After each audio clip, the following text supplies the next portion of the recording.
Bueno, vamos a empezar. Antes de iniciar, les voy a dejar para que ustedes investiguen. Cuando estén leyendo ahí, le pongan cuidado en lo que están leyendo.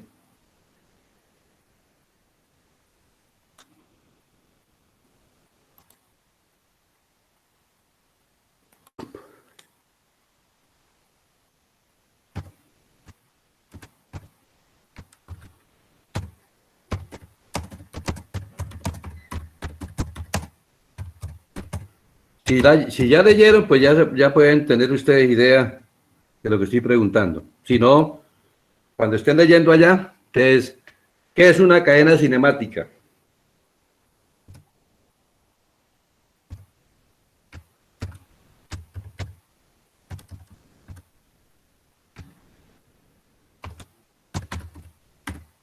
Clases de cadenas cinemáticas.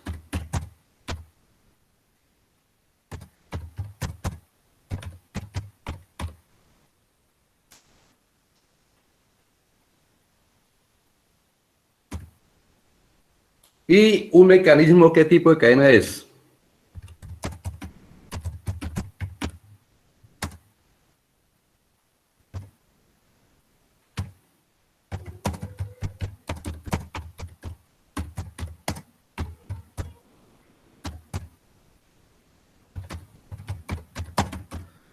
¿Qué tipo de cadena cinemática es?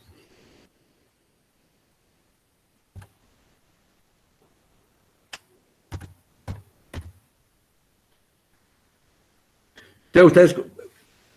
Y la última pregunta. ¿Qué es un eslabón pasivo?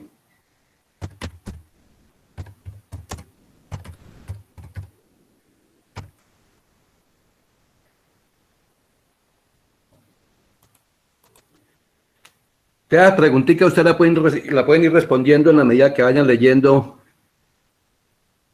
allá en los libros de mecanismos. Y empezamos la clase de hoy. Vamos a mirar los mecanismos básicos. Los mecanismos básicos. Y a partir de esos dos mecanismos básicos se generan una gran variedad de mecanismos. Los mecanismos básicos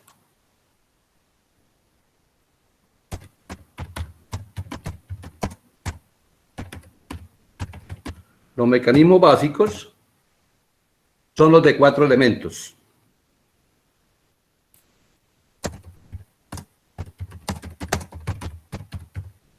Cuatro eslabones. Esos son los mecanismos básicos. Entonces, los dos son el de 4 barras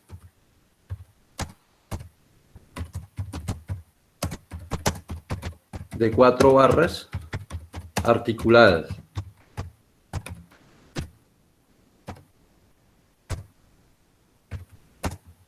Y el mecanismo de manivela, biela, corredera.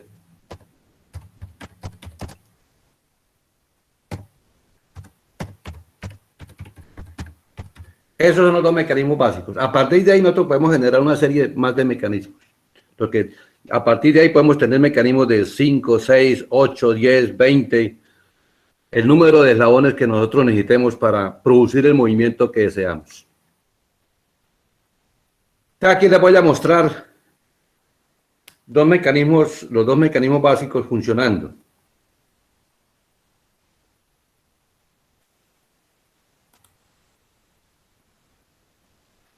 Este es el de manivela. Esta es la manivela, esta es la biela y esta es la corredera, así como estoy señalando.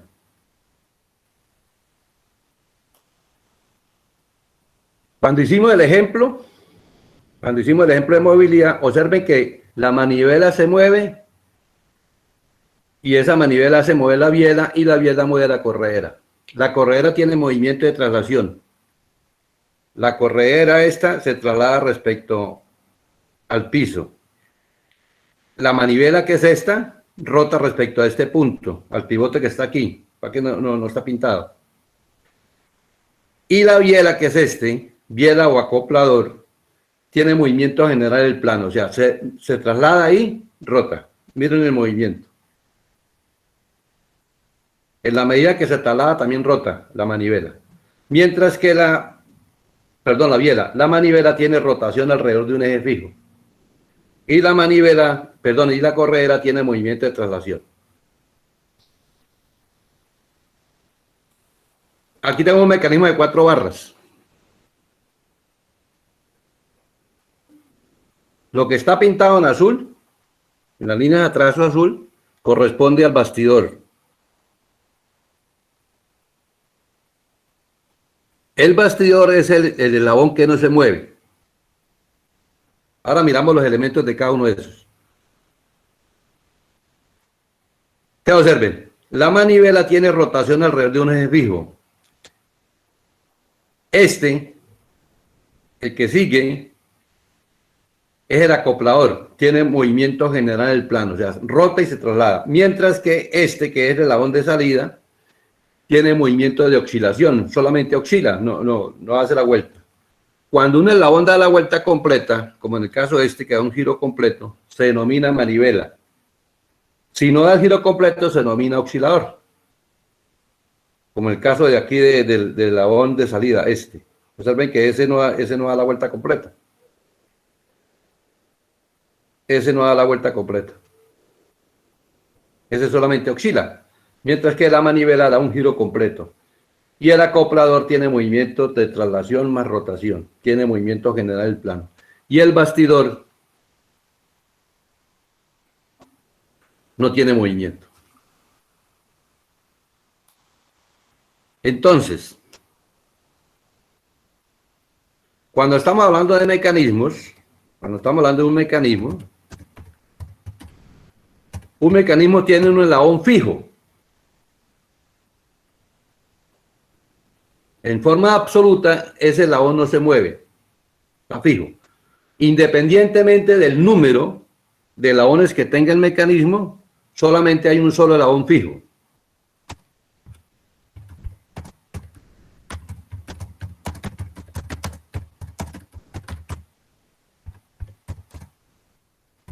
Fijo. Y ese eslabón fijo se denomina bastidor, marco, eslabón de referencia, tierra, cualquier nombre de esos. Ustedes de pronto encuentran más nombres. A ese eslabón fijo tiene cualquier nombre de esos. Se le denomina bastidor, marco, eslabón de referencia, tierra. Pero independientemente de la cantidad de eslabones que tenga el mecanismo, solamente vamos a tener un solo mecanismo. Un solo eslabón de tierra. Y ese eslabón fijo siempre lo vamos a identificar con el número 1.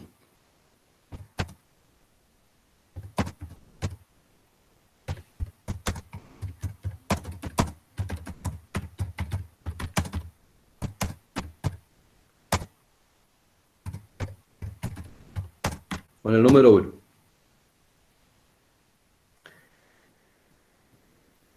Y generalmente, porque eso sí es ya cuestión de uno, generalmente el eslabón que está conectado a la fuente de energía, o sea, el que va a mover al mecanismo, se denomina 2. Y ahí seguimos numerando, 3, 4, 5, así vamos numerando. O sea, cada eslabón del mecanismo se debe tener una numeración. Pero por lo general, repito, al que está conectado a la fuente de energía o el que va a dar movimiento al mecanismo, le damos el número 2.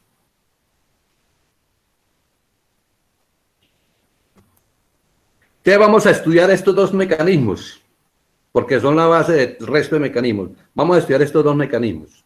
Entonces primero vamos a estudiar con el mecanismo de 4 barras articuladas. Mecanismo de 4 barras articuladas. Ahí tenemos el mecanismo de 4 barras articuladas. Ahí tenemos nosotros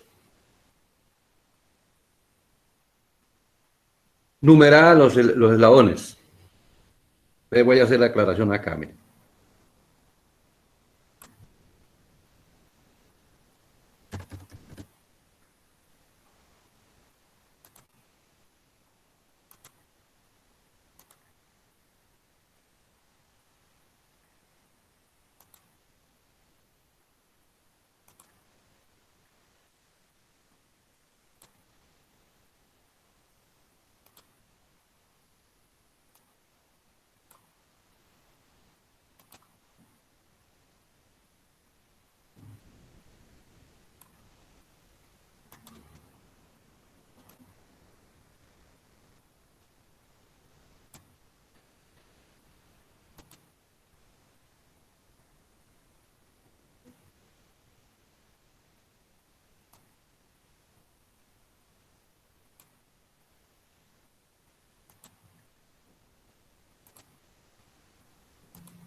Mm.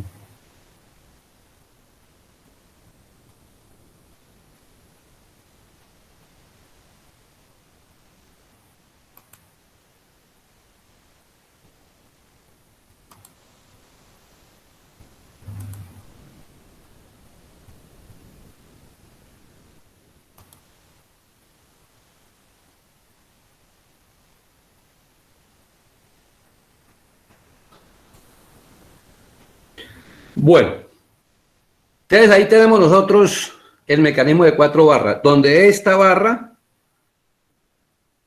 es el eslabón de tierra. Recuerden que cada vez que está anchurado es un eslabón de tierra. Este sería otro eslabón que tiene movimiento, este otro eslabón que tiene movimiento y este otro eslabón que tiene movimiento. Entonces, para no estar pintando esto como está pintado acá, porque nosotros sabemos que este eslabón va a moverse respecto a este punto, va a moverse respecto a este punto. Y este eslabón va a moverse respecto a este punto. Entonces, por eso es que nosotros lo pintamos como está acá, ¿listos? Pero esto es un solo eslabón, que es el eslabón de tierra. Entonces, el eslabón 2 va a girar respecto a este punto que estoy señalando. El eslabón 4 va a girar respecto a este punto que estoy señalando.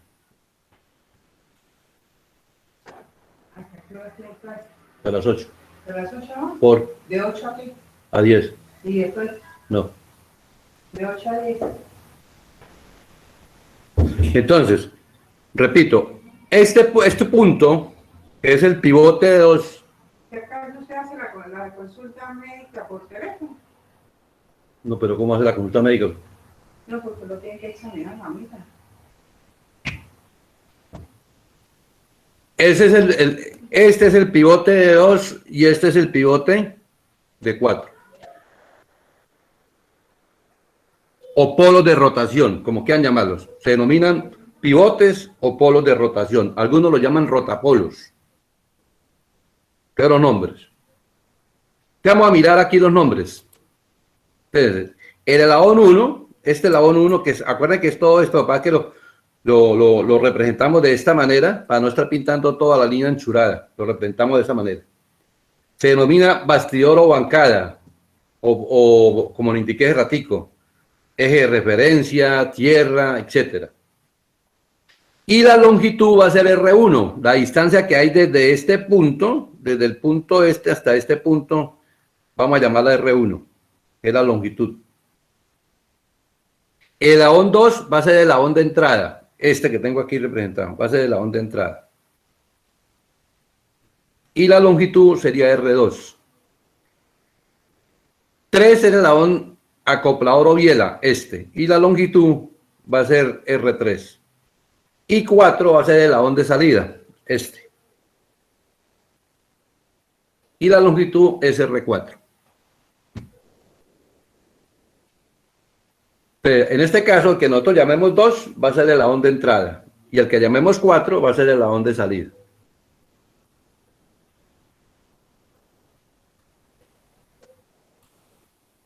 El ángulo que forma, este ángulo que estoy señalando acá, el ángulo que forma el eslabón de entrada con el acoplador, bueno, aquí es que este ángulo, perdón, aquí porque aquí me salió primero este.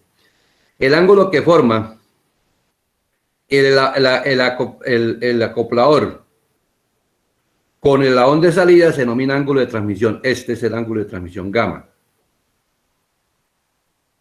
Este es el ángulo de transmisión. Y el ángulo que forma el eslabón de entrada con el acoplador lo llamamos beta. No tiene nombre específico. Pero este ángulo que forma, repito, este ángulo que forma la biela o acoplador con el eslabón de salida sí se denomina ángulo de transmisión. ¿Por qué? Porque es que el 2 mueve al 3 y el 3 mueve al 4. Entonces la transmisión se hace de esa manera. El movimiento de 2, porque es el que está conectado a la fuente de energía, mueve a 3 y 3 transmite el movimiento a 4. Entonces por eso lo llamamos ángulo de transmisión. Y beta va a ser el ángulo formado entre el eslabón de entrada y el acoplador o biela. Vamos a mirar la ley de Grachov. Esta ley de Grachov solamente se aplica para mecanismos de 4 barras articuladas, nada más. Entonces, la ley de Grachov dice lo siguiente, que para un mecanismo de 4 barras, si la suma de los eslabones más cortos y más largos no es mayor que la suma de los 2 eslabones restantes, al menos uno de los eslabones es giratorio. O sea, al menos uno de los eslabones da la vuelta completa. O sea, escrito en forma matemática para que lo... S es la longitud del eslabón más pequeño. No importa que sea la entrada, la salida, no importa cuál de ellos es más pequeño, no importa cuál es el más pequeño. L es la longitud del eslabón más grande. No importa que sea el bastidor, no importa, o sea, lo que nosotros miramos es cuál es la longitud más grande de los 4 eslabones que tenemos, cuál es más grande y cuál es más pequeño, y sumamos esos 2 valores. Y sumamos los dos que nos quedan, o sea, los valores intermedios. Si la suma del eslabón más pequeño más el eslabón más grande nos da menor o igual a la suma de los eslabones intermedios, decimos que uno de los eslabones da una vuelta completa, da un giro completo. En este caso, el giro completo lo da el más pequeño, generalmente.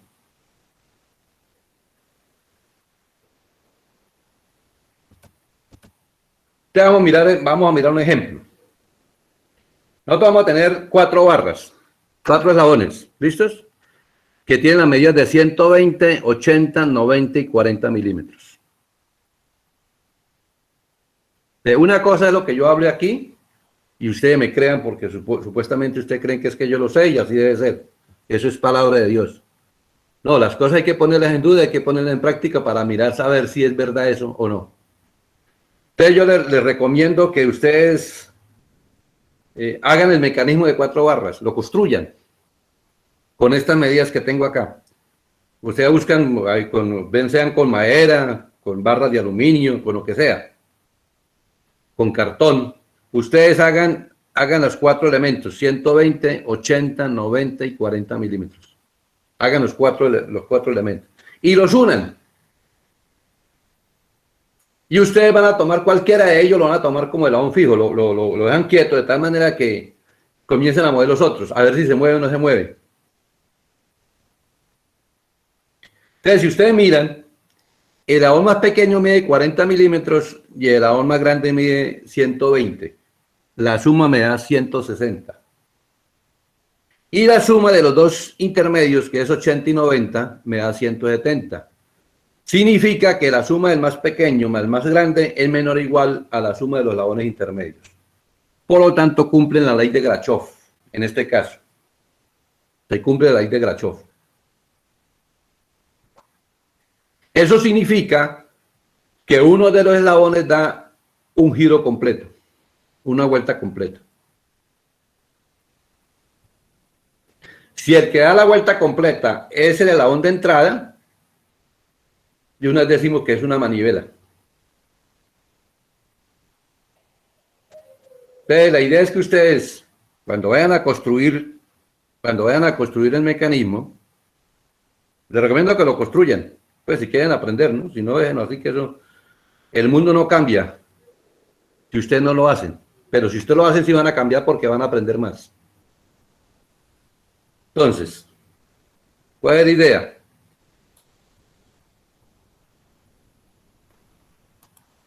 La idea es que si yo tomo aquí tengo este eslabón que es el que va a medir 120.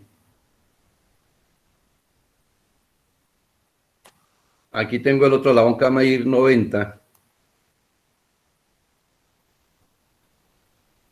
Aquí tengo el otro eslabón que va a medir 80.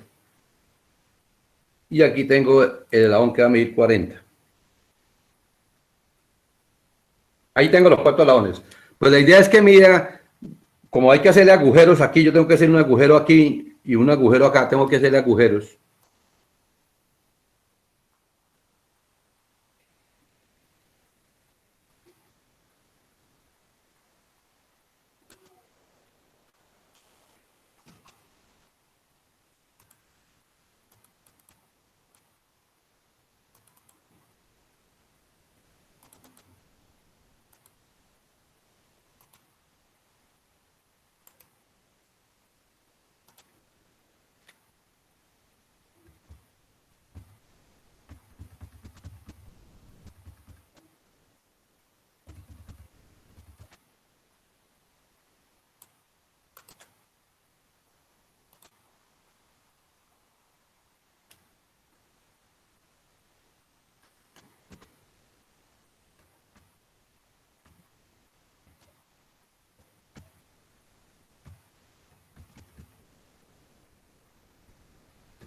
Entonces, por ahí donde aquí también hago lo mismo. Le hago agujeros aquí, al agujero aquí. Y por aquí es donde yo voy a conectarlos. De la distancia que debe medir 120 es entre centros de agujeros. ¿Listos? La distancia debe medir entre centros de agujeros. Y ustedes los unen, no importa cómo los unan. ¿Entendido? No importa cómo los unan. Y toman unos, cuando ustedes los unan, voy a adelantar un poquito para lo que les mandé a investigar. Cuando ustedes unan los 4 elementos, van a formar una cadena cinemática.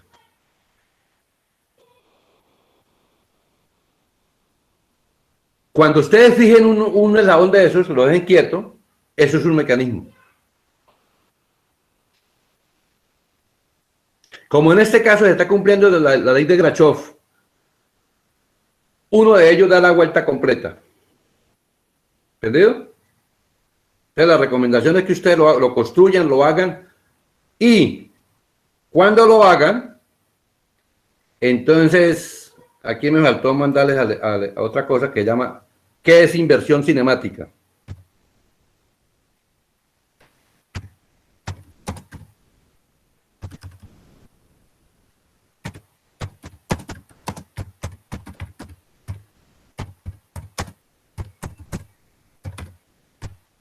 Cinemática.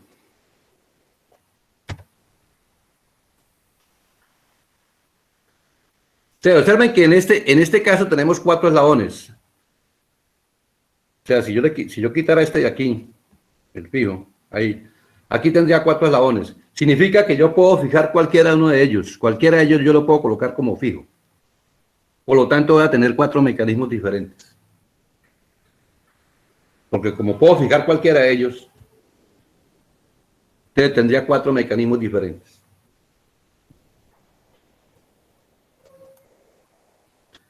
Entonces, observen, el más grande, el large por inglés, sería 120 milímetros. Small, el más pequeño, sería 40 milímetros. Y las medidas intermedias serían 80 y 90. Si aplicamos la ley de Grachov, pues ahí nos cumple, que satisface la ley de Grachov. Cuando se satisface la ley de Grachov, cuando un mecanismo de 4 barras cumple con esta ley, nosotros vamos a tener 4 mecanismos diferentes.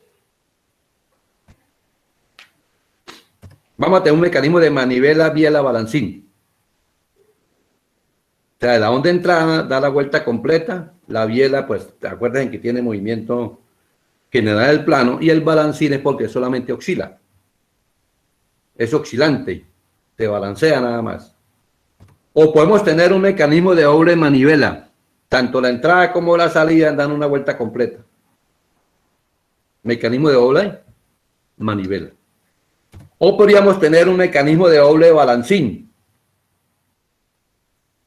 O podríamos tener un mecanismo de balancín, biela, manivela. La entrada va a ser el balancín y la salida va a ser la manivela. Si se cumple esta ley. Si no se cumple la ley, o sea, si no se cumple la ley, siempre el mecanismo será de doble balancín. El mecanismo de 4 barras será de doble balancín. Si se cumple esta ley, yo puedo tener estos 4 mecanismos. Simplemente tengo que mirar a quién coloco de referencia. Y eso es lo que ustedes van a hacer si lo hacen. Si construyen el mecanismo, de 4 barras, entonces ustedes pueden dar dando cuenta que van fijando uno de los eslabones y comienzan a mover uno. Y se dan de cuenta qué tipo de mecanismo van a obtener. Y ahí miran a ver si esto que yo estoy diciendo es cierto o es verdad. Profe, disculpe. Dígame. El balancín es el que oscila entre 2 puntos, o sea, no gira completamente. Exacto, es el que está oscilando. Okay, ¿Listo? Aquí. Observen que el balancín es el de salida. El que estoy señalando.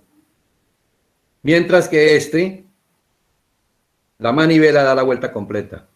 Y el acoplador es el eslabón que une la entrada con la salida. O sea, que esta es la entrada, esta es la salida y este es el balancín.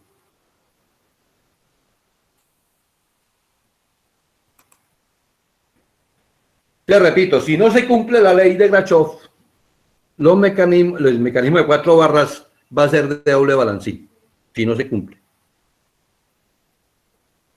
Si se cumple, podemos tener cualquiera de estos mecanismos.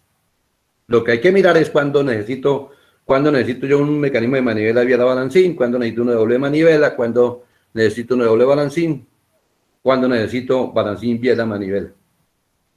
Eso depende de la aplicación. Entonces, lo que tienen que ustedes ir buscando es las aplicaciones de mecanismos de 4 barras. ¿Dónde encuentran ustedes mecanismos de 4 barras? En la clase pasada les dije que el mecanismo de 4, que el hombre solo es un mecanismo de 4 barras. Por ejemplo. Ustedes pueden ir buscando más aplicaciones de los mecanismos de 4 barras. Entonces vamos a analizar uno de los mecanismos más aplicados, es el mecanismo de manivela biela balancín. O sea, la entrada es la manivela, la salida es el balancín. Este es el que más tiene aplicación. Entonces, cuando tenemos este tipo de mecanismos, uno puede determinar cuál es el ángulo mínimo de transmisión y cuál es el máximo ángulo de transmisión. Entonces, el ángulo mínimo de transmisión se logra cuando la manivela queda alineada con el balancín. Perdón, con el bastidor, disculpe. Así como está aquí ahorita. Observen que la manivela es esta. Cuando la manivela queda alineada con el bastidor, que es el azul, este ángulo que se forma aquí es el ángulo mínimo de transmisión, el que estoy señalando.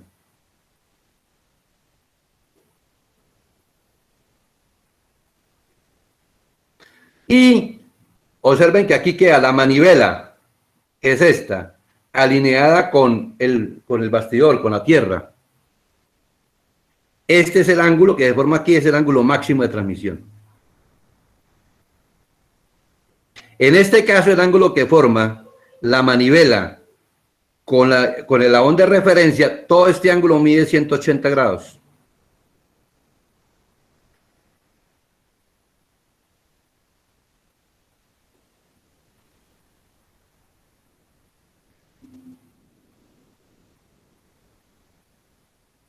Observen que siempre está pasando por el ángulo mínimo y el ángulo máximo. Aquí quedó en el ángulo mínimo. Observen que el ángulo que forma la manivela con el eslabón de tierra es 0 grados.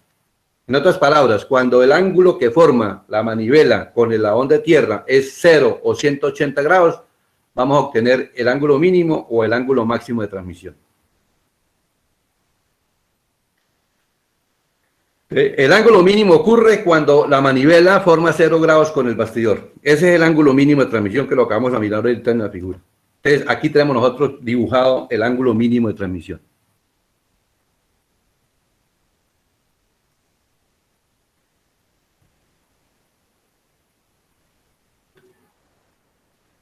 Yo lo puedo calcular, ¿cierto? Yo lo puedo calcular porque yo conozco estas medidas. Yo conozco la medida que hay. Bueno, aquí vamos haciendo declaraciones sobre nomenclatura. El pivote o el rotapolo de la manivela lo vamos a llamar O2. O2. Y el pivote del balancín lo vamos a llamar O4. Los extremos de la biela los llamamos A y B. Entonces, nosotros conocemos la distancia que hay de O2 a O4 porque esa es la longitud del bastidor. Conocemos la distancia de O2 a A porque esa es la longitud de la manivela. Conocemos la distancia que hay de A hasta B, esa es la longitud de la biela o acoplador, y conocemos la distancia que hay de O4 a B, que es la longitud del balancín u oscilador. Entonces simplemente hacemos, lo puedo hacer de diferentes maneras, lo puedo hacer matemáticamente. ¿Entendido? Porque aquí tenemos un triángulo. Aquí tenemos un triángulo en la cual el triángulo O4BA, simplemente, ¿qué ley aplicamos de trigonometría para poder calcular el ángulo mínimo? Ley de senos. ¿De senos? ¿Seguro? Sí, tengo la longitud, calculo A o 4 y tengo la longitud O4B y de A a B. Cuando conozca las longitudes, aquí conoce las longitudes. Usted conoce esta medida, conoce esta medida y conoce esta medida. ¿Usted qué ley aplica? Porque no conoce ningún ángulo. Cuando yo conozco algún ángulo, yo aplico la ley de los senos. Pero aquí no conoce ningún ángulo, conoce los tres lados. Coseno. La ley de los cosenos, ¿listos? A mí me da pena hacer un ejercicio de esto, ¿listo? Eso sí lo hacen ustedes. Con las medidas que tienen, con las medidas que les di ahorita, con esa medida, entonces, vamos a suponer, ojo, vamos a tomar que la distancia de O2 a O4 va a ser 120. Escriban por ahí para que cuando armen el mecanismo, lo comprueben ya con el mecanismo armado. La distancia de O2 a O4 va a ser 120, va a ser el bastidor. La distancia de O2 a A va a ser la manivela, esa va a medir 40 milímetros. La distancia de A a B va a medir 80. Y la distancia de O4 a B va a medir 90. Ahí tenemos las cuatro medidas, ¿listos? Te repito. Vamos a tener de O2 a O4 120, de O2 a A va a medir 40, AB va a medir 80 y O4B va a medir 90. Entonces ustedes aplican la ley de lo que ustedes forman el triángulo, pues tienen que calcular la distancia que hay de O4 a A, aplican la ley de los cosenos y calculan el ángulo mínimo de transmisión. Ahí lo estamos haciendo matemáticamente. Pero también lo pueden dibujar ustedes, lo dibujan a escala y con el transportador miden el ángulo. ¿Listo? O lo dibujan allá con un software de dibujo y allá pueden medir el ángulo ese, haciéndolo a escala. Es otra manera. Y la otra manera, si yo tengo construido el mecanismo, pues coloco el mecanismo en esa posición y coloco el transportador y mido el ángulo. Entonces ahí tenemos nosotros cómo determinar el ángulo mínimo de transmisión. Y el ángulo máximo de transmisión es cuando la manivela forma 180 grados con el acoplador. Aquí está, mire. Manivela formando 180 grados con el acoplador. Es lo mismo. Aplicamos la ley del coseno y podemos calcular cuánto va el ángulo máximo del ángulo mínimo de transmisión. Lo que tengo que saber es para qué me sirve a mí el ángulo, eso es lo que tienen que ustedes hacer igual, para qué me sirve a mí el ángulo máximo y el ángulo mínimo de transmisión. Ustedes buscan las recomendaciones, buscan la recomendación, en qué rango debe estar ubicado el ángulo de transmisión. O sea, cuál debe ser el ángulo mínimo y cuál debe ser el ángulo máximo de transmisión, en qué rangos, para mirar que el mecanismo sea óptimo, sea adecuado. Entonces nosotros ya podemos determinar, con el ejemplo ustedes determinan, lo pueden hacer, les recomiendo que lo hagan desde forma matemática y lo hagan en forma gráfica para que repasen expresión gráfica. Bien porque lo hagan con instrumentos de dibujo o porque lo hagan en un software. No importa cómo lo hagan, lo importante es que lo hagan.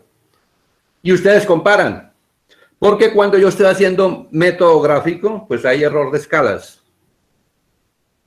Ojo. Cuando uno aplica un método gráfico, lo más importante es la escala. Si yo coloco una escala mal, pues todo me va a quedar mal. Y en la vida práctica se lo cobran a uno, en la vida real, no en la vida del sueño cuando uno está estudiando.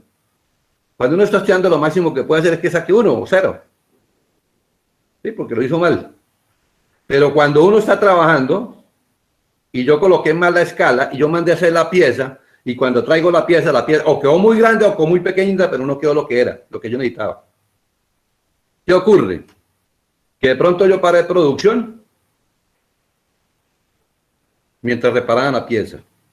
Y al hacer parada de una máquina, pues tengo una serie de personas paradas, a los obreros. Y a esos obreros tengo que pagarles. A los obreros tengo que pagarles todo lo que ellos ganan. El salario, los parafiscales, las primas, todo eso tengo que pagárselos. Y además de eso, mandé hacer la pieza y yo pagué por que me hicieran esa pieza. Como el error es mío, pues yo asumo las consecuencias. Voy a aumentar el tiempo más de parada de la máquina mientras vuelvo y me hacen la pieza que como ves. Entonces, ojo, uno de los factores más importantes en un dibujo, en un plano, es la escala. La escala tiene que estar bien indicada para que las cosas se hagan de acuerdo a la escala que se especifica en el plan. Entonces, aquí sí les aclaro. Si ustedes cuando hagan no importa que lo hagan, no importa por dónde lo hagan, con instrumento de dibujo o con un software, deben indicarme la escala con la cual están trabajando. Y aquí yo les cobro. No le voy a cobrar en plata, pero sí les voy a cobrar en la nota. Les cobro porque es que ustedes tienen que aprender eso, que en la mente del ingeniero tiene que saber bien el manejo de escalas. Porque eso va a depender del futuro de ustedes cuando estén trabajando. Porque de pronto en la empresa le pasan a uno un error. De pronto el gerente es buena gente y le pasa un error. Pero lógico es que en la primera embarrada le digan, hasta luego, usted no nos sirve. ¿Por qué? Porque estamos perdiendo plata. Usted duró para la producción casi 15 días por culpa suya. Por culpa mía, por un error de escala nada más. Por un simple error de escala. Entonces, ¿la idea cuál es? Que ustedes hagan el cálculo del ángulo mínimo y el ángulo máximo de transmisión. Hagan ese cálculo, tanto matemáticamente y gráficamente, y lo comparen porque ahí va a haber un error. Pues es un error pequeño, pero va a haber un error de escala. La matemática me da precisión. ¿Bien? La matemática me da precisión. Pero tiene que ser aproximadamente iguales. O sea, no puede ser mucha diferencia. Yo no puedo hacer que yo calcule el ángulo máximo de transmisión, lo calcule matemáticamente, me dé 80 grados, y cuando lo calcule gráficamente me dé 70. Son 10 grados de diferencia, es mucha diferencia. Pero es posible que me dé 79.9. Eso sí ya es, o sea, que la diferencia no sea muy grande. Que uno va aprendiendo. Ojo, por eso repito, uno aprende haciendo, usted no aprende con que yo les cuente. Yo hubiera podido hacer el ejercicio aquí y aplicar la ley del coseno y ustedes lo calculan. Eso no tiene ningún sentido. Para mí no tiene sentido porque ustedes ya saben aplicar la ley del coseno. Son cosas que traen ustedes de cursos anteriores y del bachillerato. Pues, cuando uno quiere aprender, hace. Cuando no quiere aprender, solamente olvida. Sigo. Entonces, ustedes con los datos que tenemos, ustedes van a calcular el ángulo máximo y el ángulo mínimo de transmisión. Vamos a mirar las posiciones de volquete. Cuando el mecanismo está trabajando, el mecanismo de 4 está trabajando. Estamos hablando del mecanismo de manivela, biela, balancín. Ese mecanismo. Hay momentos en que el mecanismo tiende a trabarse. O sea, tiende a quedarse quieto.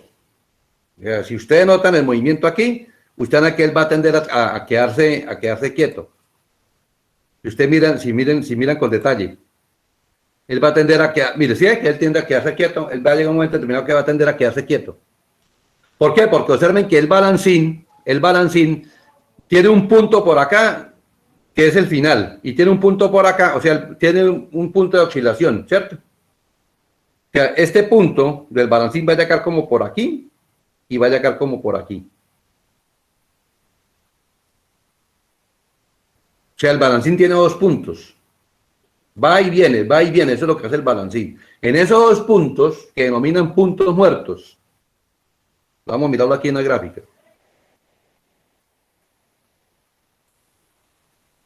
Entonces, ¿cuándo ocurren las posiciones de volquete? Cuando la biela o acoplador se alinea con la manivela. Acuerden que el ángulo que forma la manivela con el acoplador se denomina beta. Y el ángulo que forma la biela con el eslabón de salida se llama gamma, ángulo de transmisión. Entonces, cuando ese beta valga 0 o valga 180 grados, tenemos las posiciones de volquete. Aquí tenemos las dos posiciones de volquete. ¿Listo? Observen que voy de O a A, aquí tengo la manivela, y de A hasta B tengo la biela. Ahí en ese caso están formando 180 grados. El ángulo que forma aquí es 180 grados. Esa es una posición de volquete. Porque hasta ahí llega el balancín, hasta el punto B2 llega el balancín, y ahí no va a pasar. Ese punto B2 se denomina punto muerto. Y luego, si sigue girando, moviéndose, estamos aquí en la posición 1. La distancia de O2 hasta A1 es la manivela, y de A1 hasta B, porque acuerden que AB me da la longitud del acoplador. En ese caso están formando 0 grados. Tenemos las dos posiciones de volquete. B1 y B2 se denominan puntos muertos. Y el ángulo que forma aquí entre las dos posiciones de volquete, este ángulo que estoy señalando se denomina alfa, ángulo entre las dos posiciones de volquete. Y el ángulo que forma las dos posiciones de oscilación, porque la manivela va desde aquí hasta acá y se regresa, hace este movimiento. Ese ángulo denomina amplitud de oscilación. Entonces observen, pónganle un poquito de imaginación para no estar mostrando la animación. Está en A1, comienza a moverse y llega hasta acá. Cuando llega a A2 significa que B1 llegó hasta B2. Cuando él viene de A2 hasta A1 nuevamente, este se regresa. Entonces, el recorrido que hace el recorrido que hace el balancín desde B1 hasta B2 es la carrera de trabajo, es cuando está haciendo trabajo. Y cuando viene de B2 a B1 es el retorno, la carrera de retorno. Vamos a tener una carrera de trabajo y una carrera de retorno. Ustedes observen que la carrera de trabajo, mientras hace trabajo, es más grande, es más lenta, en otras palabras. En este caso es más grande el ángulo. El ángulo que deforma de aquí hasta aquí es más grande. Y de aquí hasta aquí, el ángulo más pequeño, el retorno es más rápido. Uno puede mirar un mecanismo, cuando eso ocurre, decimos que es un mecanismo de retorno rápido. Si ustedes han visto, cuando uno va a sacar una fotocopia, uno ve que la luz pasa lentamente, porque está leyendo, está haciendo trabajo. Cuando terminó de leer, rápidamente la luz se regresa. Retorna nuevamente para hacer la lectura de la otra. Para hacer otra lectura. Porque ahí tiene que haber un mecanismo de retorno rápido. Si ambos ángulos fueran iguales, si este ángulo y este ángulo fueran iguales, pues haría trabajo tanto en un sentido como en el otro sentido. Se aprovecha para hacer trabajo en ambos sentidos. El mecanismo no es de retorno rápido.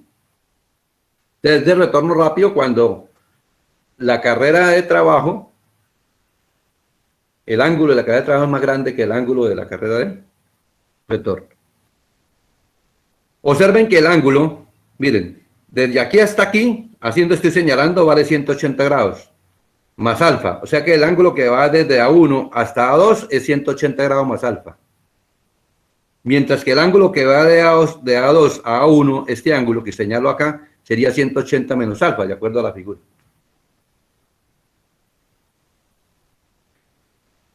Entonces, volvemos aquí a la figura. Entonces, calculamos la razón de tiempos. La razón de tiempos la calculamos de esa manera. 180 más alfa, porque es la carrera de trabajo, sobre 180 menos alfa, que es la carrera de retorno, el ángulo de carrera de retorno. Si ese Q es mayor que 1, decimos que es un mecanismo de retorno rápido. Cuando el valor de Q, reemplacemos el valor de alfa ya, decimos que es un mecanismo de retorno rápido. Entonces me regreso. Entonces, ¿ahora qué van a hacer ustedes con el ejercicio? Ustedes observen que yo puedo, aquí, así como está colocado, aquí yo puedo dibujar el mecanismo de escala en estas posiciones. ¿Listos? Yo puedo hacer este dibujo gráfico, puedo hacer esta gráfica a escala. Y puedo medir fácilmente el ángulo alfa. Y puedo medir fácilmente el ángulo phi con el transportador. Si mido el ángulo alfa, fácilmente reemplazo aquí, calculo el valor de Q y mido cuánto me da Q. Y especifico, el mecanismo de manivela biela balancín es un mecanismo de retorno rápido. Pero hay más mecanismos de retorno rápido. ¿Listo? Hay mucho más mecanismos de retorno rápido. Este es un ejemplo nada más. Pero lo puede hacer matemáticamente. Entonces ustedes aplican aquí trigonometría y calculan matemáticamente el valor de alfa y el valor de phi, aplicando simplemente matemáticas. Y lo comparan cuando lo hagan gráficamente. Ese ejercicio los dejo para que ustedes lo hagan. Si alguno de ustedes lo quiere compartir conmigo o tiene alguna duda, con mucho gusto, por medio del correo electrónico me manda lo que ha hecho y dónde tiene la duda y lo aclaramos. ¿Entendido? Sí, bueno, si puedo aclararla, lo aclaramos. Si no, buscamos quien nos lo aclare, pero no nos quedamos con la duda. Aclaramos la duda. Conclusión. Si tenemos un mecanismo de 4 barras, este mecanismo de 4 barras puede cumplir la ley de Grachov o no la puede cumplir. Si no cumple la ley de Grachov, el mecanismo siempre será un mecanismo de doble balancín. O sea, la entrada y la salida solamente oscilan o se balancean. Si el mecanismo cumple la ley de Grachov, podemos tener 4 mecanismos. Manivela, biela, balancín, que es el que mayor tiene aplicación. Tanto la entrada da una vuelta completa y la salida oscila. Podemos tener uno de doble balancín, la entrada y la salida oscilan. Podemos tener uno de doble manivela, la entrada y la salida dan vueltas completas. O podemos tener uno de doble balancín, entrada y salida se balancean. Cuando estemos hablando del mecanismo de manivela, biela, balancín, podemos determinar el ángulo mínimo y el ángulo máximo de transmisión. Y podemos determinar si el mecanismo es de retorno rápido o no. Y podemos calcular la amplitud de oscilación. Entonces ahí tenemos las características de ese mecanismo de 4 barras. En este caso son 4 barras. En este caso tenemos el mecanismo de manivela, biela, corredera, que es un mecanismo también de 4 elementos. Observen que el bastidor nunca lo nombramos. Allá en el anterior hablamos de manivela, biela, balancín y el bastidor no lo nombramos. Porque ese no se mueve, solamente estamos nombrando lo que se mueve. En este caso llamamos manivela, biela, corredera. El bastidor no lo estamos nombrando. Así como está representado el mecanismo ahí, es un mecanismo que se denomina mecanismo de manivela, biela, corredera céntrico. ¿Por qué llama céntrico? Porque la línea de acción, o sea, cuando B se mueve, genera una trayectoria. Entonces, esa trayectoria se denomina línea de acción. Y esa línea de acción pasa por el punto de rotación de la manivela. Entonces decimos que es céntrico por eso. Porque la línea de acción pasa por el centro de rotación de la manivela.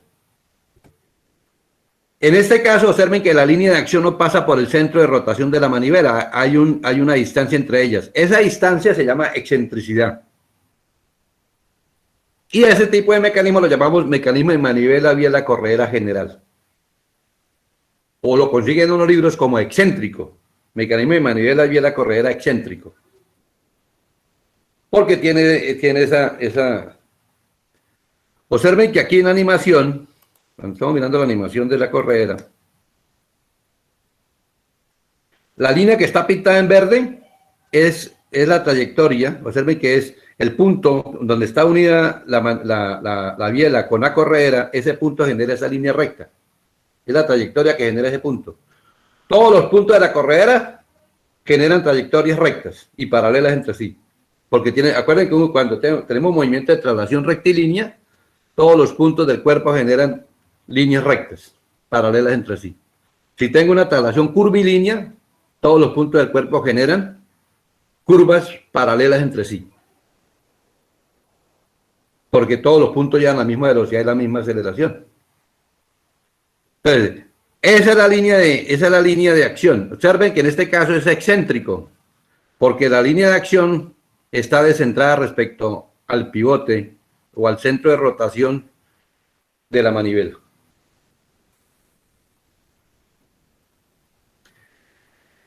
Entonces, observen los nombres. Esta es la manivela, 2 es la manivela, 3 es la biela y 4 es la corredera. Y 1 es el bastidor. 1 bastidor, 2 la manivela, 3 la biela y 4 la corredera. La perpendicular o la normal a la línea de acción. Ahí mismo es el ángulo de transmisión. El ángulo que forma la normal. La normal trazada por el normal trazada por el punto B a la línea de acción. Ese ángulo que forma la normal con la biela es el ángulo de transmisión. Entonces, observen que aquí tenemos la mecanismo de manivela, biela, corredera en posición de volquete. Si ustedes dan cuenta aquí en la animación, él tiende a frenarse porque la correa llega hasta un punto y se regresa hasta el otro punto y así vuelve nuevamente. O sea, tiene un movimiento alternativo, rectilíneo, alternante. Él va hasta aquí y ahí tiende a pararse, ¿sí ve? Dígame. Usted dijo el ángulo que forma la normal y la biela se denomina ángulo ¿qué? De transmisión. El ángulo de transmisión. Entonces, observen que aquí te vamos a tener nosotros, mire. La corredera va de punto 1, de B1 hasta B2. De B1 y B2 se denominan puntos muertos. Porque hasta ahí llega la corredera no pasa de esos puntos. Si se pasa de esos puntos, porque se falata el mecanismo, ya se dañó. Se soltaron las piezas. Entonces vamos a mirar las características. Cuando la manivela forme 0 grados con la biela o 180 grados con la biela, estamos en posición de volquete. Entonces observen que aquí, en esta posición, la manivela y la biela forman 180 grados. Y en esta posición que estoy señalando acá, forman 0 grados. Estamos en las dos posiciones de volquete. B1 y B2 se denominan puntos muertos. Vamos a mirar las características. Observen que cuando estamos en la posición de volquete derecha, ese es el ángulo máximo de transmisión. Ahí mismo es el ángulo máximo de transmisión. Que es el ángulo medido entre la normal, esta es la normal con la línea de acción. Y aquí tendríamos el ángulo mínimo de transmisión. Entonces tenemos ángulo máximo, ángulo mínimo de transmisión. ¿Dónde lo medimos? En los puntos muertos. Entonces, así como está, tendría punto muerto derecho, punto muerto izquierdo. El ángulo máximo de transmisión lo mediríamos en el punto muerto derecho. Y el ángulo mínimo de transmisión lo mediríamos en el punto muerto izquierdo. Y el ángulo que forman las dos posiciones de volquete, pues sería alfa. Ese sería alfa. El ángulo que forman las dos posiciones de volquete. Por lo tanto, aquí también tendríamos un mecanismo de retorno rápido. La distancia que hay desde B1 hasta B2 se denomina carrera.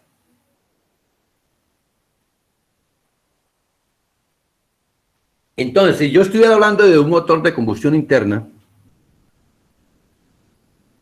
¿entendemos? Un motor a gasolina o un motor a diésel, el pistón, la biela y la corredera, el pistón es la corredera, ¿listo? Perdón, el pistón es la corredera, la biela, y eso está amarrado al cigüeñal. Es un mecanismo de manivela biela corredera. Entonces, cuando uno está hablando de motores, allá cuando usted vean motores, allá le van a decir eso. Y ya le pueden preguntar a usted al profesor por más. Entonces, P1 y B2 son los puntos muertos. Entonces, uno habla de punto muerto superior, punto muerto inferior. Uno habla de eso, punto muerto superior y punto muerto inferior. Y la distancia entre los dos puntos muertos me da la carrera, o sea, la distancia que recorre el pistón. Y eso me permite a mí calcular la cilindrada. Cuando ustedes escuchan, es que esa moto es de 1200 cilindros, tanto milímetros cúbicos, tanto metros cúbicos, como quieran, ¿no? Como le estén dando. Por ahí yo determino la cilindrada por cada, si yo tengo un motor que tiene un solo cilindro, pues esa sería, calculo la cilindrada del motor y eso me daría las características de ese motor. Si tengo de dos pistones, pues tendría que calcular de un pistón y multiplico por 2 y así sucesivamente. Voy calculando cuánto es la cilindrada del motor. Cuando vean ustedes allá motores de combustión interna, allá usted le pregunta al profesor con más detalle, les va a explicar. O lo pueden usted ir averiguando, ¿entendido? Fácilmente. Pero una aplicación del mecanismo de manivela biela corredera es en los motores de combustión interna o en un compresor. ¿Cuál es la diferencia?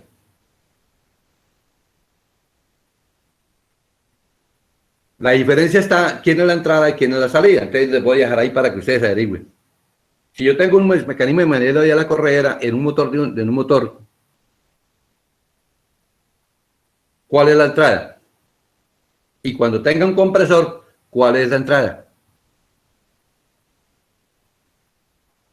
¿Estamos? Usted lo analiza.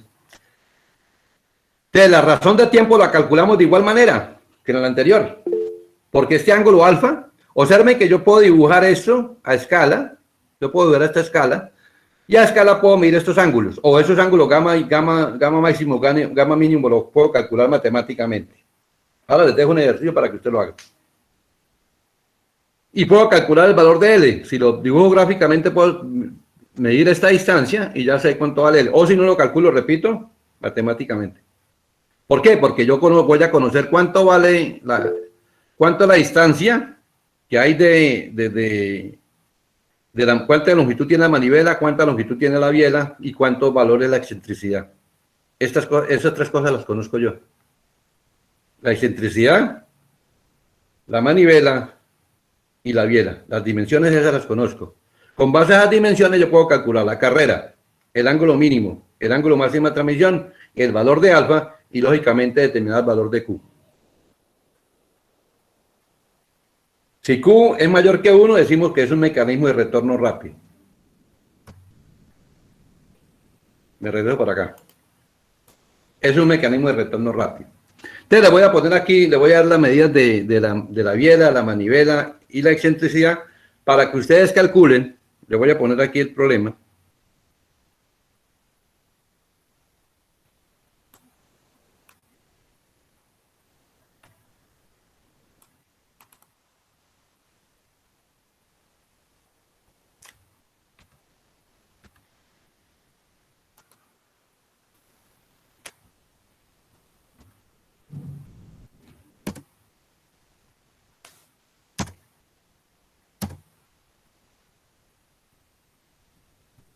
Entonces, longitud de la manivela. Entonces vamos a decir que son 60 milímetros. Y lo pueden construir mucho mejor. Lo construyen y lo construyen y usted mismo miran que eso se mueve. Longitud de la biela.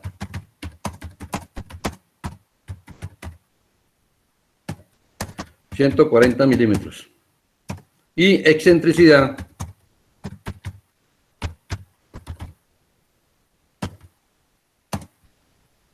Entonces, E va a valer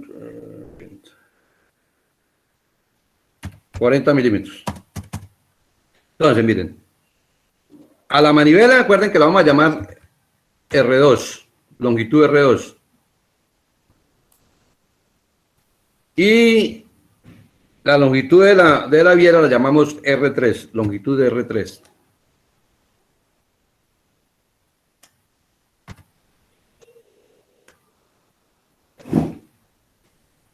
Y la excentricidad la llamamos E. Entonces, con esta información, ustedes van a determinar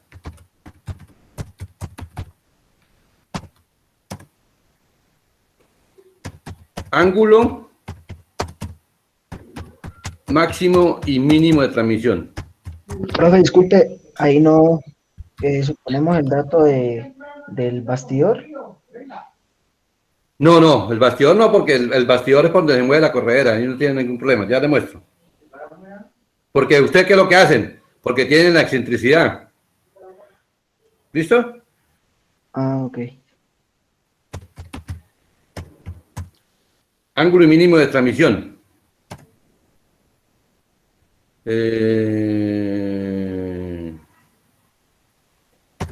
Longitud de la carrera. Y razón de tiempos. Van a calcular eso.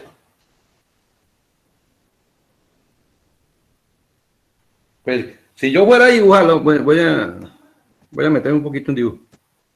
¿Qué hago? Si fuera a dibujarlo, lo primero que hago es dibujarla. Observen que la manivela da una vuelta completa, ¿cierto? Que a un extremo está fijo y el otro extremo describe una circunferencia. Entonces,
Entonces ahí tendría dibujada, aquí tengo dibujado la manivela, ¿cierto?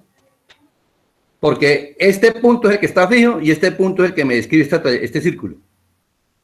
Porque él va a ser un círculo cuando se mueva. Entonces, ¿qué hago? A partir de este punto mío, la excentricidad, lógicamente que esta circunferencia tendrá de radio ¿cuánto? Pues que tenga la manivela, tendrá de radio 60 milímetros. Esto tendría un radio de 60 milímetros, que es la longitud de la manivela. Entonces, a partir de aquí, mido los 40 milímetros y trazo una horizontal. Trazo una horizontal.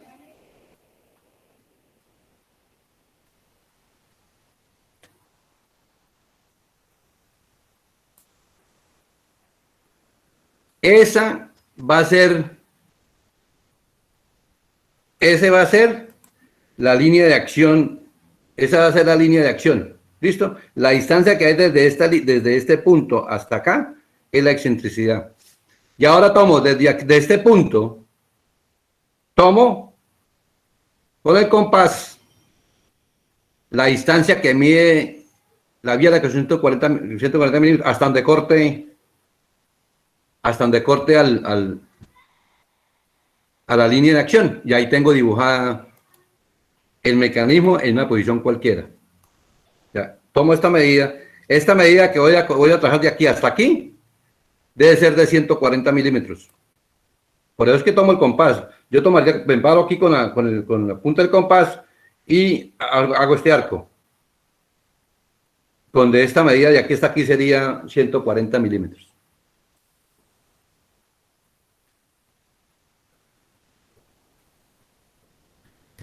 Listo, y aquí dibujaría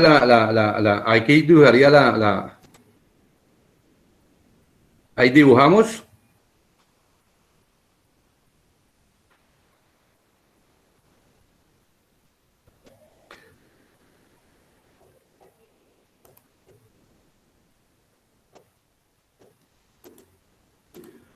Aquí tengo dibujado. ¿Y es la Tierra dónde va? La Tierra va, pues, la carrera sí la dibujan ustedes proporcionalmente, ¿listo? No, yo no me voy a poner a dibujar una cosa, yo no me puedo ponerme a dibujar una cosa como esto.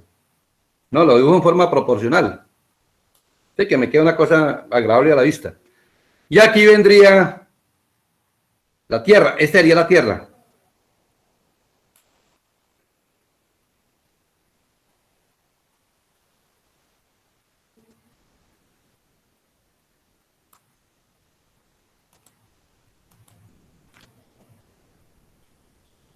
Ahí tendría la Tierra. ¿Listos? ¿Queda claro, jóvenes? Sí, señor. Entonces, así harían el dibujo. ¿Estamos? Y así darían para otro dibujo. Usted tiene que practicar, ¿entendido? Porque tiene que practicar el dibujo para que usted vea. Entonces, ¿usted lo que van a hacer? Pues colocar el mecanismo en las dos posiciones. O sea, van a colocar el mecanismo. Cuando observen que en este caso, la manivela y la biela quedan sumando. En este caso serían, este vale 140, este mide 60. ¿Esto valdría cuánto? De aquí hasta aquí, ¿cuánto valdría? ¿Cierto? Valdría 200. 200.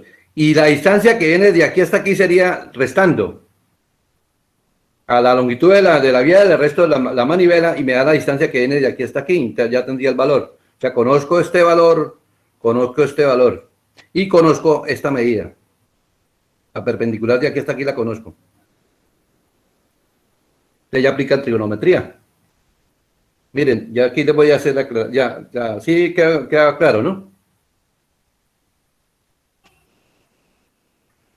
¿Sí queda claro o no? Enredo más. Sí, señor. Bueno, miren, yo les voy a hacer la siguiente sugerencia.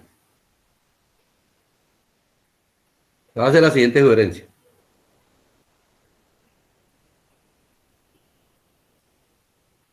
Una de las cosas más importantes que uno tiene que tener es tener conocimiento de la geometría plana. Entonces yo les voy a recomendar que lean sobre geometría plana. La geometría plana son de los conceptos más importantes que uno tiene que tener claro como ingeniero. porque de eso, pues la geometría plana estamos en la Tierra y eso es lo que más se aplica aquí en la Tierra. Si nosotros fuéramos astronautas, etcétera, pues sí tendríamos que tener geometría relativista, geometría espacial para poder tener conceptos más claros del universo. Pero aquí en la Tierra tenemos lo plano se cumple formalmente. Es una recomendación que yo le hago a ustedes que lean sobre geometría plana. ¿Estamos?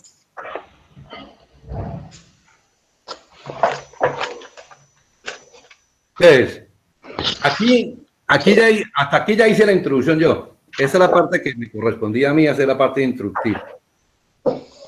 Aquí solamente nombré dos mecanismos, que es el mecanismo, pues implícitamente nombré otro, pero voy a dar para la cabeza, así que toda esa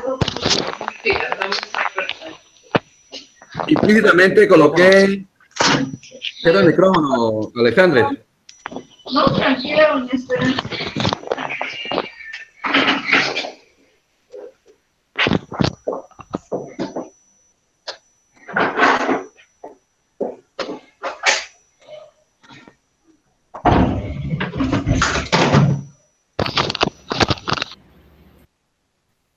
Bueno, disculpe, pero me tocó silenciarlo porque es que tenía mucho ruido.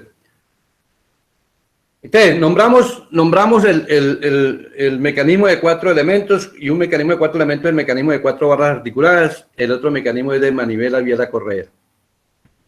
Pero a su vez podemos tener mecanismos de retorno rápido, y ahí tenemos dos mecanismos de retorno rápido. Un mecanismo de retorno rápido de 4 barras articuladas y un mecanismo de retorno rápido de manivela biela corredera. Pero hay más mecanismos de retorno rápido, entonces ustedes tienen que buscar qué otros tipos de mecanismos de retorno rápidos hay. Hay mecanismos de generación de una línea recta, por ejemplo. Hay mecanismos para interrumpir el movimiento, etcétera. Entonces usted tiene que derivar los diferentes tipos de mecanismos. Entonces, si ustedes miran en un libro cuando viene, pues ahí vienen varios tipos de mecanismos, para que vayan leyendo los tipos de mecanismos. Pero la idea no es que uno se quede con que uno lea ya en el libro, uno lee, es que el mecanismo de retorno rápido es esto y listo ya.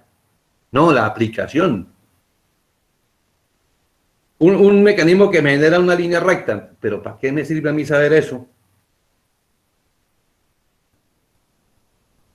Entonces, ¿dónde lo voy a aplicar? ¿Dónde lo voy a encontrar? Entonces, lo que tienen que buscar ustedes son aplicaciones.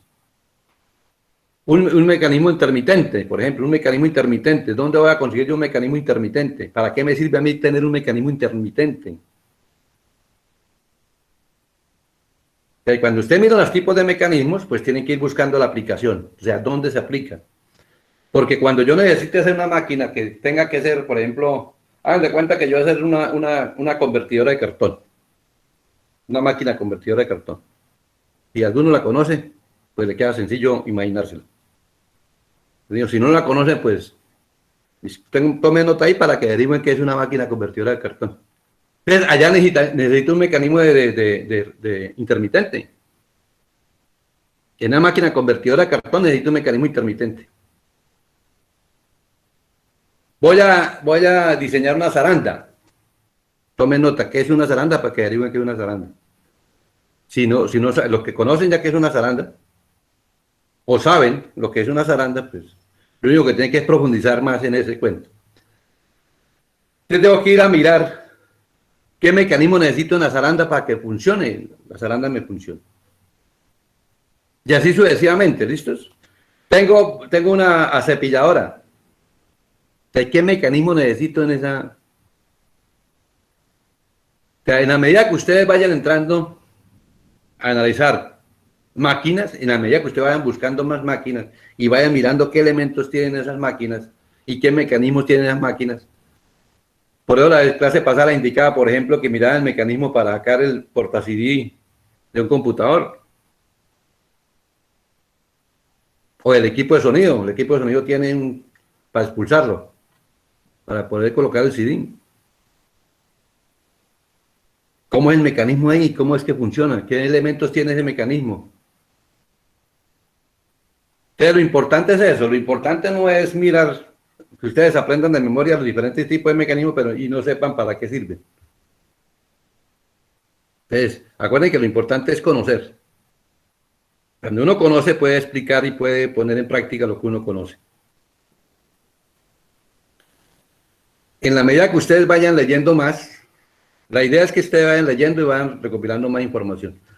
Se van metiendo más en el cuento de mecanismos. Pero el apoyo para la parte que corresponde a hacer cálculos, pues el apoyo es la matemática y la geometría y la trigonometría. Pues tienen que repasar eso. Tienen que repasar geometría plana. Tienen que repasar expresión gráfica para poder hacer los dibujos, etcétera. O sea, tienen que hacer ese repaso. Porque es que uno cuando está estudiando se le olvida, pues uno le pone mucho cuidado. Pero uno cree que uno vio geometría descriptiva y ya ahí en adelante no la vuelve a picar nunca más. Ya pasé geometría descriptiva, ya me quité ese karma de encima. No, la geometría descriptiva la sigue uno aplicando. Aquí van a aplicar geometría descriptiva, por ejemplo. Cuando vean diseño van a aplicar geometría descriptiva. Dibujo de máquinas. Matemáticas. O sea, los cursos no son aislados. No, se dictan aislados, que es diferente. Pero un curso tiene que estar ligado con lo que uno está viendo. Entonces, miren, les hago la siguiente pregunta y voy a tomar al azar a cualquiera de ustedes para que me la conteste, para que miren. A estas alturas de que ustedes llegan de la carrera, más o menos llevan 5 semestres, mal contados deben llevar 5 semestres. ¿Listos? ¿Qué saben hacer ustedes de ingeniería mecánica? Sí, ya le pregunto. Por ejemplo, Miguel Ángel Vargas. ¿Usted qué sabe hacer de ingeniería mecánica? O sea, que si usted no pudiera seguir estudiando por X motivo, ¿qué provecho sacaría de esos 5 semestres que lleva? ¿O no sacaría ningún provecho? Dice Miguel Ángel, ¿está ahí en onda o no está en onda? Yo estoy en onda, ingeniero. Bueno, entonces, digamos que por X motivo usted no pueda seguir estudiando, ¿listos? ¿Qué provecho sacaría lo que ha visto usted?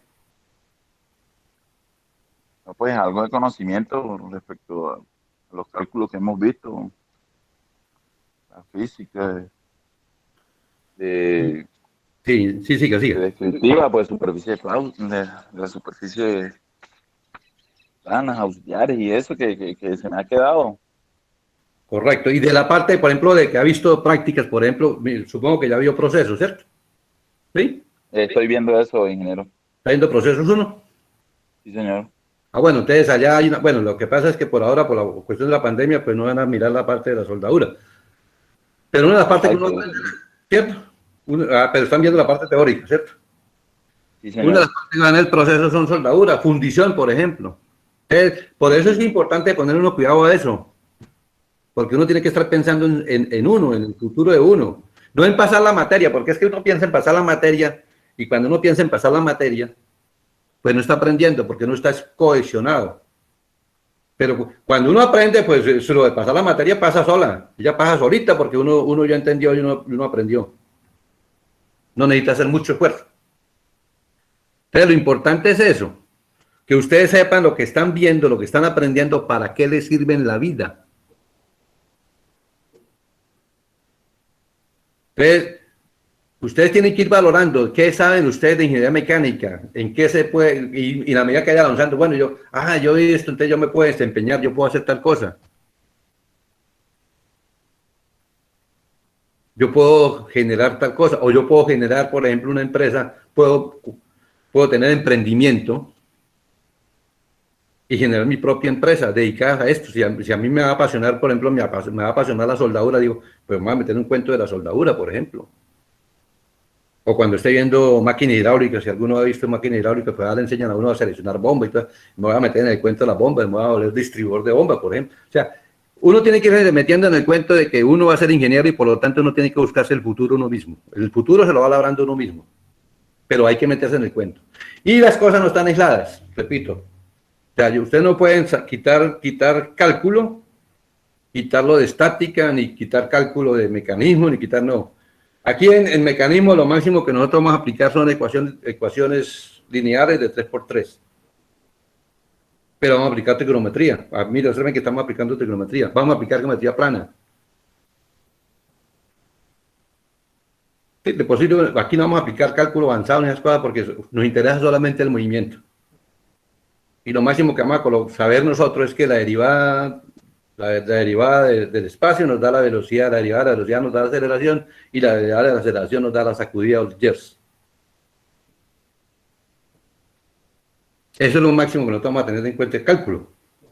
Pero nosotros vamos a tener en cuenta que lo máximo que nosotros podemos tener hasta la tercera derivada con respecto al tiempo para que tenga un sentido físico. Eso sí tengo que entenderlo. Y tengo que entender qué es velocidad, qué es aceleración y qué es jerks. ¿Para qué me sirve a mí saber eso?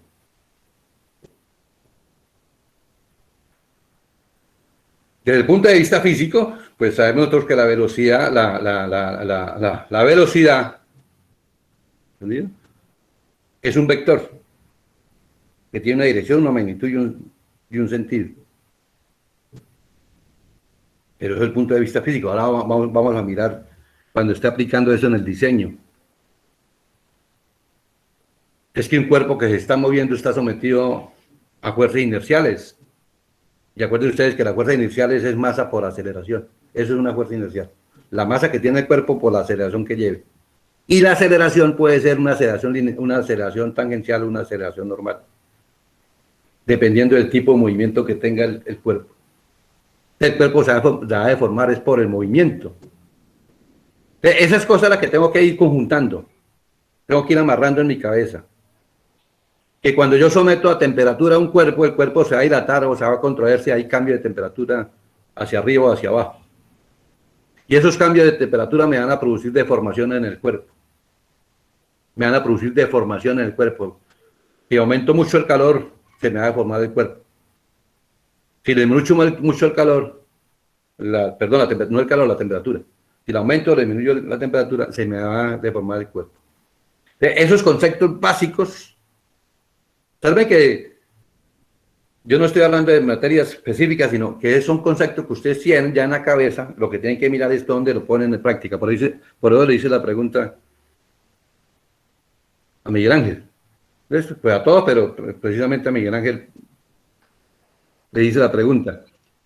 Porque ustedes tienen que ir en su cabeza, ir armando el cuento. Ahora, vuelvo a insistir en lo mismo. Yo aprendo haciendo. Ustedes van a aprender cuando tienen la capacidad de hacer. ¿Entendido? ¿Cómo hago? Pues en este caso el ejercicio, pues voy a hacer el ejercicio, o sea, hago el ejercicio, lo que no entiendo lo voy a preguntar. Ahora, si hago el ejercicio, lo entendí bien, ojo, yo mismo me califico, porque yo sé que estoy haciendo las cosas bien y lo hago por un método, lo hago por otro método, a menos que haga las dos cosas, cometa el mismo error por ambos métodos. Pero si por los dos métodos me está dando parecido, pues significa que yo estoy bien, entonces tengo que felicitarme. No espero que nadie me felicite, yo mismo me felicito. El primer acto de amor que uno tiene que tener es con uno mismo, quererse uno mismo quererse. Y cuando yo me quiero, pues yo considero que yo sé, y no el compañero mío sabe más que yo, entonces yo me voy pegado a él. No, yo soy el que sé, y yo soy el que voy a poner en práctica mis conocimientos. Con esto, muchachos, terminamos la introducción. Con las preguntas que les hice, más las preguntas que les surgen a ustedes leyendo, van a completar la introducción. ¿Listos? Entonces, en la próxima clase, que va a ser el miércoles, vamos a hacer un taller. ¿Entendido? Un taller. Entonces, les recomiendo que cada uno tenga en la mano un libro. Un taller para que me lo entreguen. ¿Entendido? Donde voy a hacer una serie de preguntas y ustedes la van contestando. Pero cada uno responsablemente, repito, es que quiéranse ustedes mismos. Cada uno responsablemente, para ahí tienen el libro. Entonces voy a hacer una serie de preguntas, ustedes van contestando las preguntas. Y si alguna pregunta no la entienden, pues hacemos una discusión en el grupo. ¿Entendido? Y de pronto hay controversia en el grupo, sería mucho mejor que apareciera una controversia y pudiéramos nosotros alimentarnos nosotros. Entonces eso es lo que vamos a hacer. En la próxima clase que va a ser el miércoles, recomendación, tengan un libro de mecanismos. Profe. Dígame. Espera que mire quién. Dígame. ¿Será que nos regalaría el nombre de un buen libro para podernos guiar? Pueden buscar el libro de Mavi. Ahí en la bibliografía está, de Mavi. Se llama ¿cómo es? Diseño de máquina y maquinaria, de Mavi. Y pueden mirar el libro de Chile. Oh, espere, voy a hacer una cosa y ya les digo porque que no quede grabado.